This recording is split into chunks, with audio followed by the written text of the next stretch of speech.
Très honoré d'être là. J'ai entendu en plus mes collègues ce matin, c'est assez impressionnant et je pense que c'est très représentatif de ce que j'appellerais l'école française des études sur la perturbation endocrinienne, c'est-à-dire une vision bien loin des clichés, bien loin du simplisme et de l'intégration de ce concept dans ce que sont les humains, de la conception jusqu'à la fin. Ce colloque est aussi dans la continuité de l'action des académies, puisque, alors, je ne sais plus quand exactement, mais à l'invitation, je crois que c'était de Madame Tixier-Vidal, de mon ancien patron et aujourd'hui ami Étienne-Émile Beaulieu, il y avait eu un autre colloque sur les perturbateurs endocriniens il y a au moins 15 ans, je pense. Donc, perturbation endocrinienne et reproduction. Et vous allez voir comment ces deux ensembles se sont percutés au début des années 90. Vous allez voir aussi le doute qui subsiste dans ce lieu prestigieux. Je citerai Claude Bernard qui parlait de doute philosophique, c'est-à-dire de ce qui doit habiter l'attitude du chercheur en biologie et médecine expérimentale, c'est-à-dire qu'on se forge une certitude qui, comme disait Claude Bernard, représente une marche sur laquelle on se repose avant que cette certitude s'évapore devant la construction et devant le débat scientifique pour franchir une nouvelle marche. Alors s'il y a des doutes, il y en a un en tout cas qui ne m'effleure même pas, c'est que s'il n'y avait pas eu ce concept de la perturbation endocrinienne qui était apparu mondialement au début des années 90, il n'y aurait jamais eu ce bâtiment à Rennes, qui est le bâtiment de l'Institut de recherche en santé, environnement et travail, qui a été inauguré il y a presque 2 mois jour pour jour et qui aujourd'hui réunit environ 250 personnes avec la plus grande pluri- et transdisciplinarité et couvre ses recherches de la péninsule bretonne à l'archipel des Antilles françaises. Qui dit pluri-interdisciplinarité dit aussi un travail qui réunit de nombreux établissements. C'est l'INSERM, c'est l'Université de Rennes, c'est l'École des hautes études en santé publique où je travaille aussi en plus de l'INSERM. C'est l'Université d'Angers, l'Université des Antilles, le CHU de Rennes, le CHU de Pointe-à-Pitre, le CHU d'Angers et le CHU de Fort-de-France.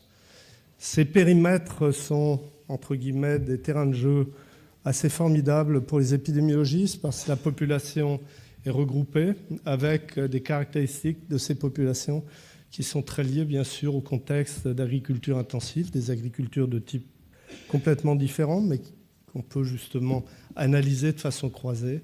Et puis ces littoraux importants, là aussi qui dit littoral important, eh bien, dit que à la fois dans la cohorte Pélagie en Bretagne et la cohorte Timoun, ces cohortes qui ont été fondées par Sylvain Cordier et dont Luc a été un collaborateur, Luc Multinier étant le fondateur de l'antenne aux Antilles.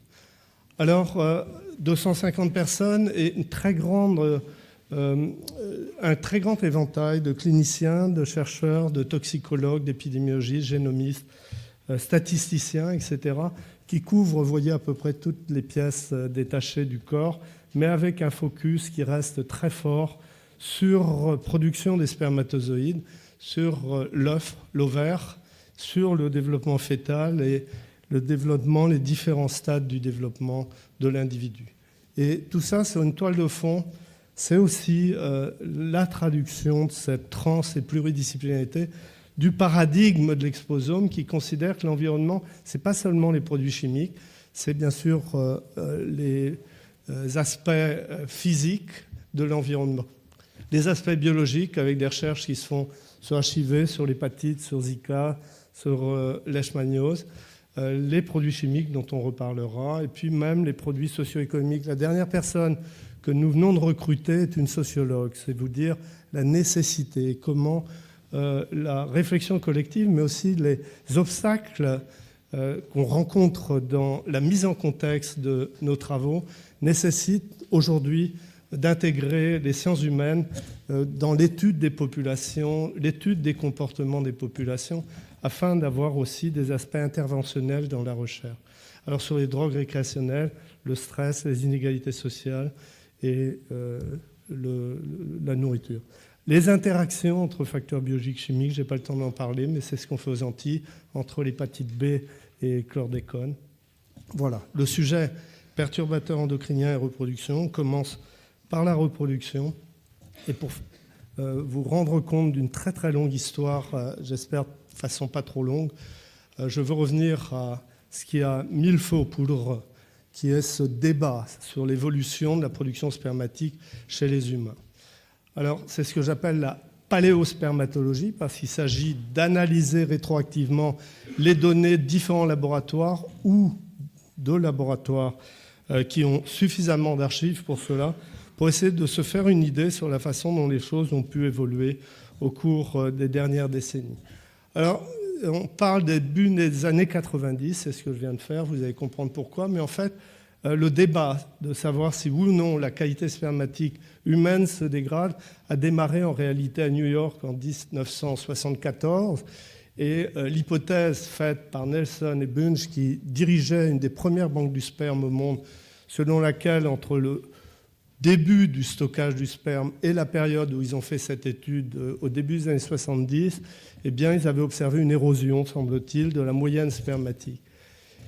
Ce débat était resté cantonné strictement dans le milieu des quelques spécialistes dans le monde à l'époque qui s'intéressaient à ça. Il faut bien dire que le grand public ou l'ensemble de la communauté scientifique était complètement absente. Et puis, vous voyez, ce débat s'est poursuivi jusqu'aux années 98, jusqu'aujourd'hui encore, sauf que tous les, entre guillemets, fossiles de la paléospermatologie ont été pratiquement exploités aujourd'hui. Mais vous voyez, c'est une succession d'articles qui disent qu'il y a érosion, voire baisse, d'autres qui disent qu'il n'y a rien de tel, voire dans quelques cas, une augmentation de la production spermatique.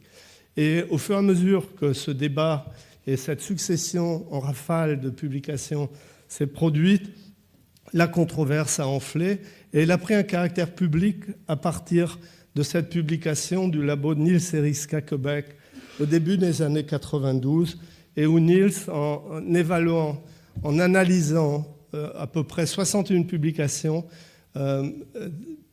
sorties des années 35 jusqu'aux années 90, concernant surtout le monde occidental, parce que bien entendu, les archives en la matière n'existent pas dans une très très grande partie du monde, mais sur plus de 15 000 hommes, ils ont dit qu'en gros, en 50 ans, la production spermatique semblait avoir diminué de 50%. Alors ce papier a connu une déflagration absolument incroyable, y compris a fait l'objet de beaucoup de critiques. Et sans être, c'est ce que je suis, un spécialiste de statistiques, on sait qu'on peut toujours passer une droite entre deux nuages de points. C'est le premier truc qu'on apprend en statistique. Mais ces statistiques ont été revisitées depuis aux États-Unis sur un contrat qui a été commissionné par le NIH et elles ont été confirmées. Il semblerait bien que dans ce cadre, Shanna Swan a montré qu'il pourrait y avoir au niveau transcontinental, mais uniquement dans l'hémisphère nord, puisque c'est les seules données disponibles, une érosion de la production spermatique. Alors, comme je l'ai dit, pourquoi, au début des années 70, on n'a pas entendu parler de ce débat et pourquoi, depuis début des années 90, on en parle autant? Bien parce que le contexte, bien sûr, a totalement changé. Il y a exactement 30 ans, Tchernobyl s'est produit, 30 ans. Et vous savez qu'aujourd'hui, le Dôme, c'est deux entreprises françaises, d'ailleurs, et je ne les citerai pas parce que je ne suis pas en conflit d'intérêt, moi non plus, mais qui sont responsables de la fabrication de cette construction. Mais Tchernobyl a eu sur les consciences un impact considérable avec cette intrusion qu'en plus de la vache folle à l'époque, du débat qui démarrait sur le réchauffement climatique, le trou d'ozone, etc., on sait aujourd'hui que dans nos sociétés, la sensibilité sur tout ce qui touche à l'environnement, et là en l'occurrence à la symbolique de la perpétuation de l'espèce, rencontre un intérêt très important. Alors, j'ai parlé de fossiles, de paléospermatologie, Et comme en paléologie, il y a des fossiles qui sont bien conservés, d'autres qui ne sont pas bien conservés du tout. Et une des critiques qui a été faite à l'ensemble du champ, c'est justement le manque de solidité des données qui sont interprétées rétroactivement. Avec une exception, et c'est là qu'une équipe française est rentrée dans le champ de cette recherche et a produit ce qui reste probablement, à mon avis, la meilleure étude qui ait jamais été produite rétroactivement. C'est le labo de Pierre Joannet, qui lui-même avait récupéré les rênes du labo du professeur David, que beaucoup d'entre vous connaissent, une des plus vieilles banques de sperme au monde, mais qui avait été fondée sur des analyses du spermogramme extrêmement rigoureuses. Et ici, donc, c'est la première étude moderne et où on a réutilisé les données d'un même labo dans lequel le personnel n'avait pas beaucoup changé au fil du temps, donc c'est les mêmes personnes qui faisaient les manips.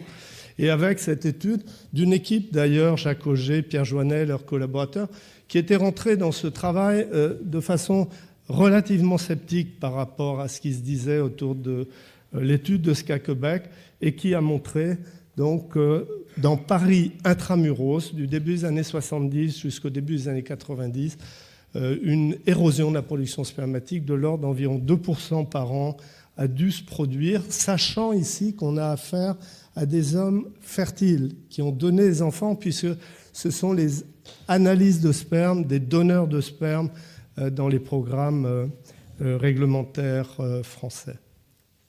Alors pour résumer très vite cette very long story, 92-2012, même aujourd'hui, en gros, 40-50 études. Très peu d'études qui soient vraiment analysables de façon, je dirais, solide, compte tenu de l'incertitude, encore une fois, de l'état de conservation des données et l'état de collecte des données qui n'avaient pas été collectées originellement pour faire ce type de manip.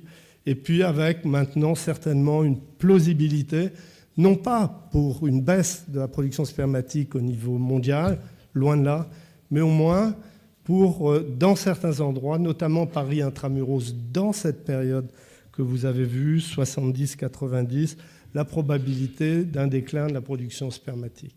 La controverse continue, c'est ce que j'appelle le monstre du Loch Ness, le sperme du Loch Ness, sachant que Richard Sharp, qui a joué un énorme rôle dans la popularisation de la perturbation endocrinienne, vit en Écosse, et que dans Ness, vous avez Niels Erik Skakebeek, qui est le pape de la perturbation endocrinienne. Alors, un enseignement de toutes ces recherches et une difficulté objective aux études, c'est high geographical variation, des grandes variations géographiques. La France a joué un rôle important aussi avec Niels Erik Skakebeek et avec Irvine en Écosse et Topari en Finlande, et puis Pierre Joannet et son groupe, parce que ce sont les méthodes françaises de mesure du spermogramme qui ont été implémentées dans une étude où les chercheurs des 4 labos ont calibré leur méthodologie avec des contrôles de qualité et ont recruté ensuite dans leurs pays respectifs des conscrits, donc dans les mêmes tranches d'âge, avec les mêmes délais d'abstinence, qui est un facteur très important sur les niveaux spermatiques à un moment donné, bien entendu.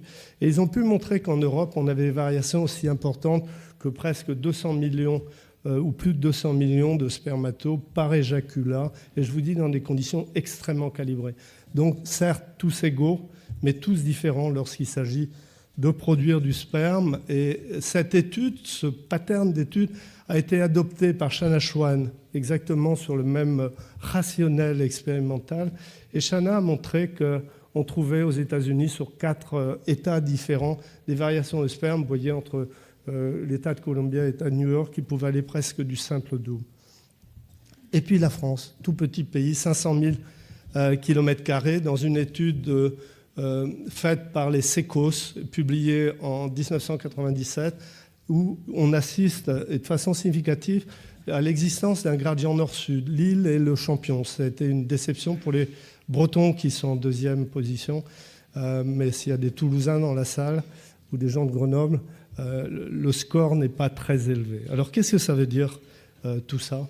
On va continuer dans la mesure où ici on avait affaire aux retrospective studies et bien entendu la critique sur le fait que quand on collecte des données des décennies avant, dans un cadre clinique avec des couples dont on ne sait pas si l'homme dans le couple n'a pas lui-même un problème, puisque ces couples viennent en consultation, toutes ces critiques, tout le monde a convenu de dire qu'on pouvait les contourner en menant des études prospectives, c'est-à-dire à un moment donné, avec des études absolument calibrées, là aussi d'un point de vue méthodologique, eh bien, c'est de récupérer du sperme de volontaires, et puis tous les ans, tous les 2 ans, dans la même ville, avec les mêmes méthodologies, dans les mêmes tranches d'âge, essayer de voir quelle est la concentration spermatique. Alors, les pays qui ont toujours été en pointe sur ce genre d'études, c'est Danemark, Finlande et Suède, qui sont indiqués ici. Les 3 pays ont fait des études, j'en citerai que 2.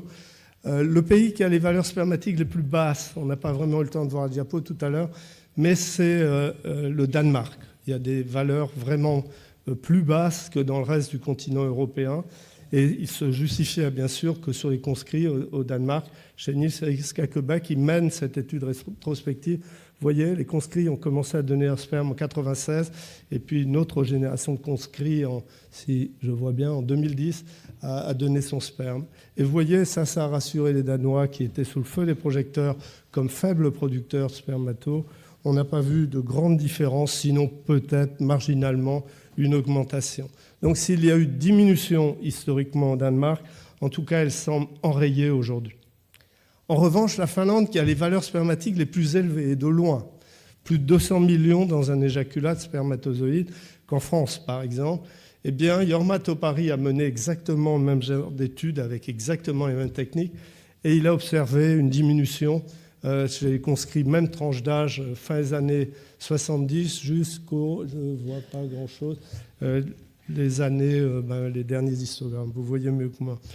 Alors en tout cas, donc, est-ce qu'on assiste au Danemark, les champions du monde de la valeur spermatique, au démarrage de cette érosion? En d'autres termes, est-ce que la signature biologique d'un individu en milieu urbain, etc., avec toutes les conditions intégrées, comme on l'a dit, sur la notion d'exposome, eh bien, n'a pas tendance à avoir une valeur spermatique qui s'homogénéise un petit peu au niveau international dans le monde occidental aux alentours de 60 millions par ml. La question est posée.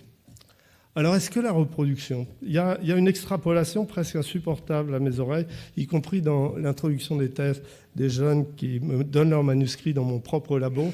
C'est cette extrapolation qui voudrait que le nombre de spermatos soit automatiquement corrélé ou lié à la fertilité des individus.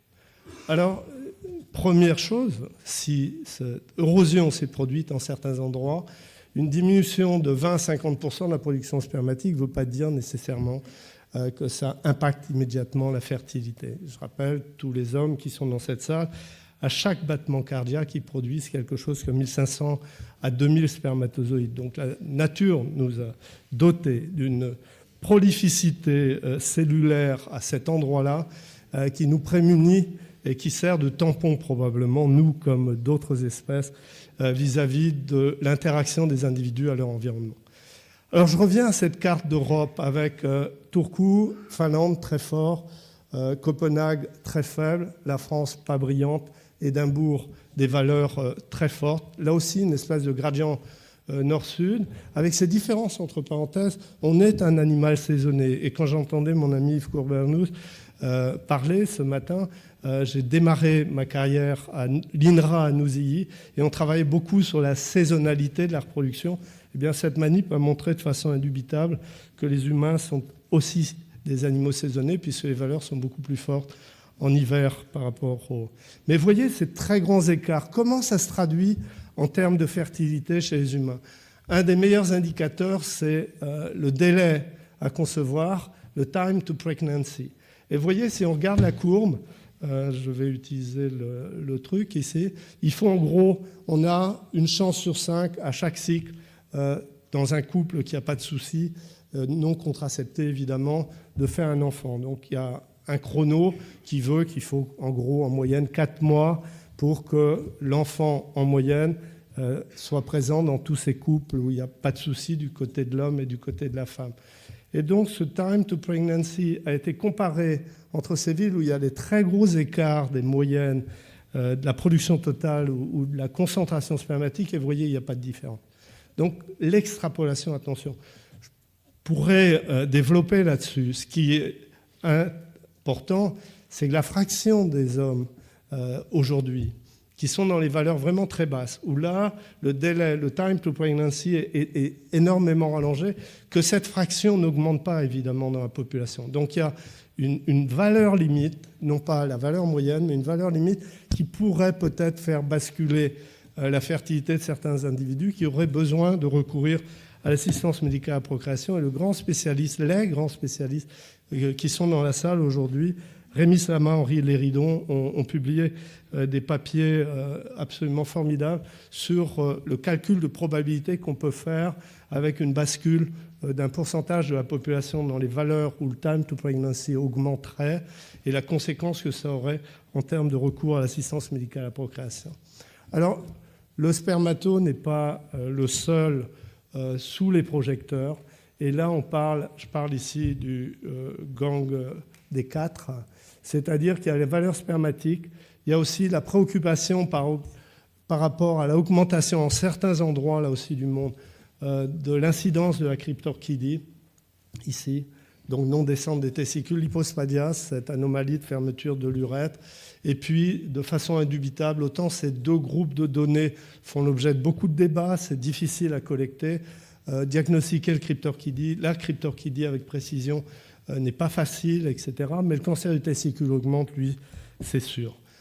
Alors, à partir de ces 4 indicateurs de la santé reproductive masculine, Skakebeck, lui encore, a élaboré le concept de syndrome de dysgénésie testiculaire qui veut que lorsqu'on a un mild syndrome de dysgénie testiculaire, ça correspond avec un faible risque de cancer testiculaire et une spermatogénèse qui est légèrement anormale.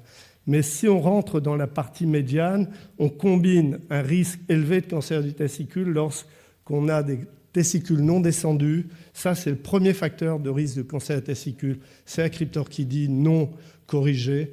Et la cryptorchidie est associée, bien sûr, à une très forte perturbation de la production spermatique. Et puis, vous voyez, le CIVER, est-ce que tous ces facteurs sont interreliés? Est-ce que pendant la vie fétale, la susceptibilité individuelle, le background génétique de la population et l'exposome du fœtus ne se combinent pas à des intensités différentes pour produire ce phénomène? J'attire l'attention toujours dans ce magnifique enceinte sur ce que disait Claude Bernard dans les leçons Introduction à l'étude de la médecine expérimentale. Certes, on peut observer des coïncidences, des associations, mais avant d'en déduire que la causalité est la même, il faut se souvenir du fait que les coïncidences peuvent constituer les écueils les plus graves que rencontre la méthode expérimentale dans les sciences complexes comme la biologie. Alors, les arguments les plus forts sont des arguments géographiques. Le Danemark, plus faible valeur spermatique, plus fort taux de cryptorchidie, plus fort taux d'hypospadia et plus fort taux de cancer du testicule. C'est l'image miroir en Finlande. Et donc, ces paramètres sont-ils interconnectés? La question que nous sommes posés au labo, c'est est-ce que ce vis-à-vis scandinave, Danemark versus Finlande, est extrapolable à l'ensemble de la planète? Ça, c'est une traduction de la pluridisciplinarité, puisque Tania Serrano, Aachen, est géographe, Cécile Chevrier, statisticienne épidémiologiste, Luc est médecin épidémiologiste et biologiste, Sylvain est épidémiologiste environnemental et moi-même, je suis biologiste. Donc, on a essayé de fouiller. Là, j'ai beaucoup appris avec mes collègues, je peux vous dire. Ils ont fait l'essentiel du travail. Mais on a fouillé de façon, et ça c'est ce que j'ai découvert avec elle et lui, c'est la rigueur qu'il faut pour aller chercher les informations sur les valeurs spermatiques dans le monde, sur les valeurs de la cryptorchidie, de l'hypospadia ou du cancer du testicule. Alors on a établi les premières cartes mondiales avec un heat map. En rouge, c'est les valeurs les plus fortes dans le monde. Cancer du testicule, vous voyez, Danemark et Norvège. Et même chose pour les autres paramètres. Et puis voilà, les corrélations ont été effectuées. Et alors que, pour être très franc, le TDS c'est formidablement stimulant pour la recherche, mais sa réalité est loin d'être prouvée. Eh bien, on a eu la surprise de voir des fortes corrélations. Vous avez tous les noms des pays où on a fait les études entre l'incidence de l'hyposphalia, ça n'avait jamais été montré, et la fréquence du cancer du testicule. Donc, tiens, ça fait écho à l'hypothèse du TDS, entre ce qui est beaucoup plus connu, c'est-à-dire une mauvaise formule spermatique, et l'incidence du cancer du testicule. Donc, plus il est bas, meilleur est le sperme, etc. Et donc, on a pu reconstituer le TDS à l'échelle mondiale, et ce concept d'association avec peut-être une causalité impliquant différents éléments, la nature de l'individu, mais aussi son environnement, trouve-t-il une brique supplémentaire, une traduction de véracité ou de plausibilité supplémentaire par cette étude internationale. Alors donc, chez les hommes, reproduction, on va faire très court maintenant chez la femme, d'autant plus que j'ai d'éminents spécialistes qui ont parlé avec moi ce matin du cancer du sein, de la puberté. Cancer du sein, association, Rémi l'a montré, avec le cancer du sein et les DDT. Endométriose, tout le monde en parle, il n'y a pas une publication qui montre l'augmentation de l'incidence de l'endométriose. Donc gros point d'interrogation. Advance ou puberté précoce, je ne vais pas revenir là-dessus puisque mon ami Jean-Pierre Bourguignon en a parlé ce matin. En tout cas, le volume global d'études réalisées chez la femme est beaucoup plus faible. C'est pour ça que je dis que les indicateurs sont plus faibles. Ouest France, qui, comme vous le savez, est un journal à très fort impact, a mis le doigt sur une étude récente de l'INSEE qui dit que la fécondité a diminué en France, mais elle a diminué. Le facteur le plus connu, c'est que l'âge auquel les femmes ont leur premier enfant augmente et glisse vers des âges élevés. Donc il y a beaucoup de choses à faire encore dans ce domaine. Alors j'arrive aux perturbateurs endocriniens. Je ne parlerai pas de la définition. Je dirais simplement qu'on a fait récemment au labo une recherche sur PubMed. Vous voyez, il n'y avait rien dans les années 60 et puis il y a cette quantité absolument énorme de publications annuelles avec la place des lanceurs d'alerte. 62, Silent Spring, Raquel Carson, qui a attiré l'attention sur la détérioration de l'environnement de la faune sauvage et les conséquences en termes de reproduction. Mais vous voyez, ça a eu relativement peu d'impact. En revanche, quand Theodora Colborn a sorti son livre « Our Stolen Future », ça a été dans une période de flambée littérale de la communauté scientifique internationale et de production absolument inédite. Et ça restera quelque chose très certainement qui passionnera les chercheurs, les historiens dans le futur. En tout cas, la France, où elle est là-dedans? Je me souviens qu'on avait été mis dans la confidence par Nils Quebec de cette méta-analyse qui montre une diminution. C'est la première diapo que je vous ai montrée. On est allé frapper à la porte d'un ministre de l'enseignement supérieur et de la recherche qui s'appelait François Fillon. Je sors ce nom-là complètement par hasard. Et son conseiller était adjoint au maire de Paris, il s'appelait Claude Grisselli, et qui est devenu après patron de l'INSERM. Et on est allé leur dire, il va y avoir un papier qui va faire beaucoup de bruit, il faudrait que la France mobilise un dispositif pour travailler sur le domaine. Et le premier organisme qui s'est mobilisé, c'est l'INSERM. Sous Philippe Lazare, en 1995, une des toutes premières conférences mondiales sur la perturbation endocrinienne a été organisée avec Aix-les-Bains, 1995. Alors c'est ça le Big Bang, c'est l'entrée en résonance du concept de déclin spermatique et de perturbation endocrinienne. Alors je vous ai parlé de l'exposome tout à l'heure, je vais me concentrer sur les produits chimiques ici, ça va être très rapide, mais quand même ça c'est une étude que je publiais avec une de mes doctorantes qui est à McGill maintenant, et qui montre comment, ça a été assez barbant, pas pour moi, pour elle, à faire ce genre de recensement dans PubMed, là aussi. Mais vous voyez, la mère d'œstrogène dont parlait Luc Multinier ce matin, elle domine toujours le champ publicatoire.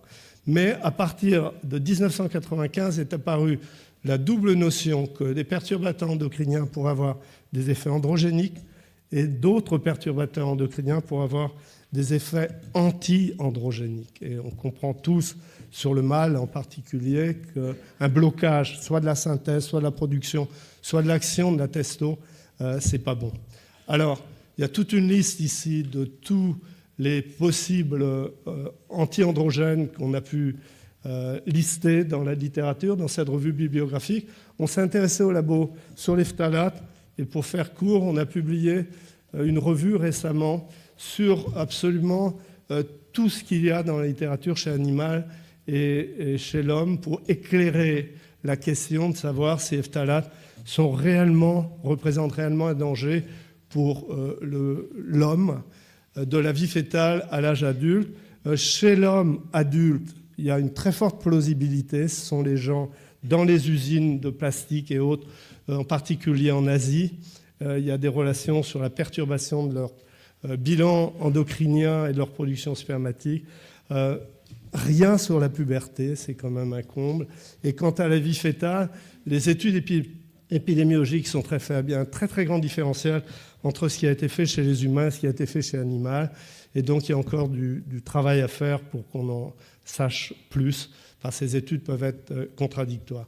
Le fameux bisphénol A et ses analogues, une publication récente du labo sur le bisphénol A, où on s'est dit ça ne suffit pas de dire qu'on ne peut pas extrapoler de l'animal à l'homme. Encore faut-il que les tests qu'on utilise chez l'animal soient optimisés, notamment tester différentes souches, etc.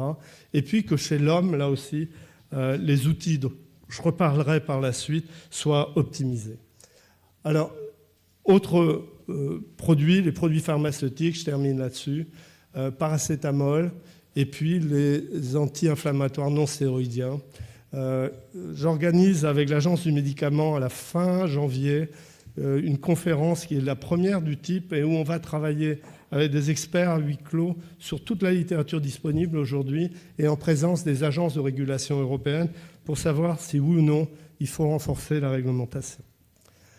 Pourquoi cette question ? Eh bien parce qu'on assiste à une flambée des ventes dans le monde d'aspirine, de paracétamol, d'ibuprofène. Simplement pour la France, 4 à 5 000 tonnes de paracétamol sont consommées chaque année, 400 tonnes d'aspirine.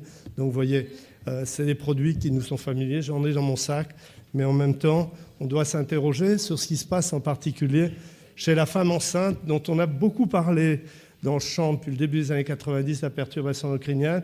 Et alors même que la référence, c'était le Distilbène, un produit pharmaceutique, ça n'est que très récemment que les produits pharmaceutiques dans l'environnement de la femme enceinte arrivent.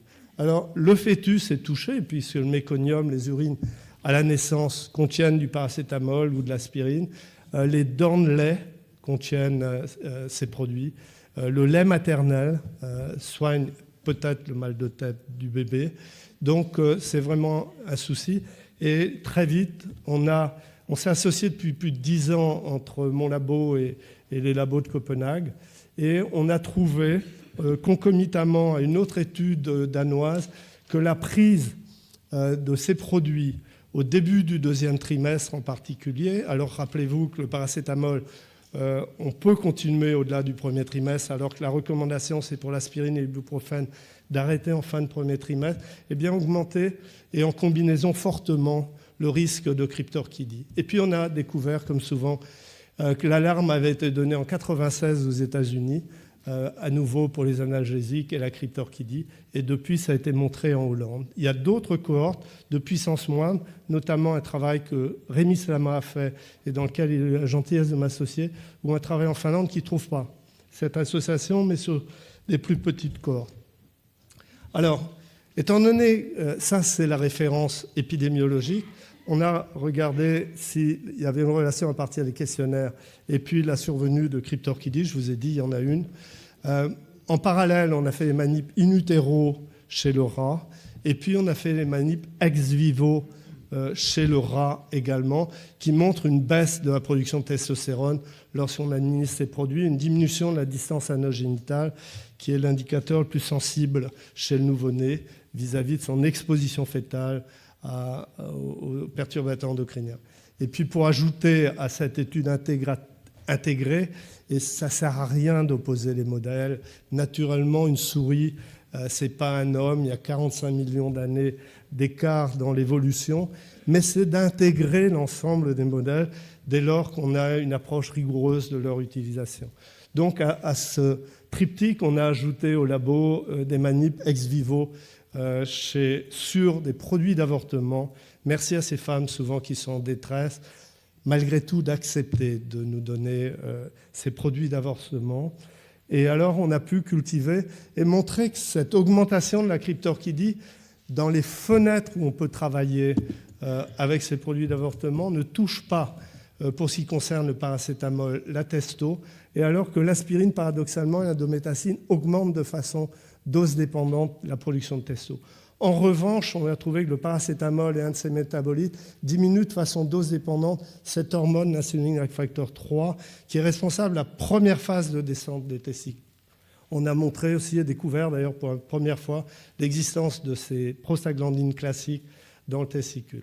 Donc pour résumer ce que j'ai publié il n'y a pas longtemps dans Nature Reviews, paracétamol, ça cogne sur les prostaglandines et l'insuline facteur 3, et il y a un groupe anglais qui vient de montrer, vous savez que le spectre des interventions d'interruption volontaire de grossesse est plus long en Angleterre, et donc ils ont pu montrer que la testo agissait sur la production de testo. Donc c'est probablement ça le mécanisme. Alors chez l'homme, les athlètes de haut niveau utilisent des quantités phénoménales de paracétamol, d'ibuprofène, d'aspirine, etc. Et ça, c'est des résultats non publiés. On a, avec nos amis danois, eu accès à des volontaires qui ont accepté de prendre 14 jours d'ibuprofène. On a pu, à Rennes, récupérer des testicules coma dépassé, etc. Merci là encore aux équipes médicales et aux familles. On est seuls à pouvoir faire ça au niveau international. Et puis on a travaillé sur une lignée cellulaire. Et tout ça pour faire court, pour dire qu'on n'a jamais trouvé à des doses égales ou inférieures aux doses thérapeutiques d'ibuprofène un tel perturbateur endocrinien, puis ce n'est pas seulement la cellule de Leydig, c'est la cellule de Sertoli aussi qui est affectée. Et puis on a publié des choses aussi sur le paracétamol, l'aspirine. Alors, pour terminer, ça m'a stupéfait. Il y a un groupe allemand, après un groupe danois, qui ont montré qu'on excrète tous des quantités de paracétamol pas possibles dans nos urines. C'est de l'ordre du microgramme au milligramme par litre d'urine. Et là, il a fallu faire un travail de détective. D'où cela vient-il? D'autant plus que chez des individus qui déclarent ne jamais prendre de paracétamol à des buts thérapeutiques, eh bien, on trouve des grandes quantités de paracétamol. Et on a découvert, ça c'est Holger Koch, pour lui rendre justice, que l'aniline qu'on trouve dans la fumée de cigarette et dans un tas de produits, le bleu-aniline, le colorant. Rappelez-vous, le paracétamol, l'aspirine, c'est l'industrie des textiles, des colorants, elle l'a découvert. Le bleu indigo dans les blue jeans, le bleu indigo donne le bleu aniline, l'aniline donne l'aniline qui donne le paracétamol, etc. Donc c'est comme ça l'histoire. Et du coup, ces colorants, et puis les utilisations industrielles, l'aniline pour des vernis, pour un tas de trucs, eh bien, pourraient être dans notre environnement. Et vous voyez l'intrusion, finalement, d'un produit pharmaceutique de façon complètement inattendue sur le terrain de l'environnement. Et alors, kataminophénol, c'est le précurseur principal, pas cher, dans l'industrie du paracétamol. On le trouve dans un tas de trucs, dans des plastiques, dans des... Voilà.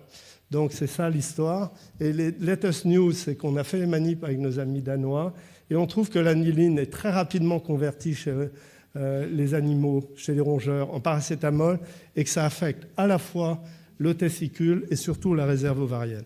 Je termine. Il n'y a plus de vautours en Inde, pratiquement, et dans certaines parties du Pakistan. Et vous savez pourquoi? C'est qu'ils se nourrissent sur les fameuses vaches sacrées qui sont abandonnées dans les rues, et que ces vaches sacrées ont été traitées par un anti-inflammatoire non stéroïdien que vous connaissez bien, diclofenac, c'est le Voltaren. Et on sait aujourd'hui que la toxicité chez les vautours, donc c'est devenu un problème environnemental. Et puis le dernier point, c'est que l'île de Guam est envahie de serpents venimeux, et la lutte contre les serpents venimeux, c'est d'hélicoptères, de larguer des souris qui sont bourrées de paracétamol. Donc, vous voyez, voilà. Alors les mélanges, je vais passer très très vite. On vient de faire des manips qui montrent pour la première fois que si vous mélangez des médicaments, ceux que je viens de citer et d'autres, avec du bisphénol, avec des phtalates, avec des produits type pesticides, eh bien, on démontre l'effet de potentialisation. On a pris le bisphénol comme marqueur et vous voyez que les courbes sur des mélanges à 3 ou à 7 de ces substances se déplace très fortement vers la gauche.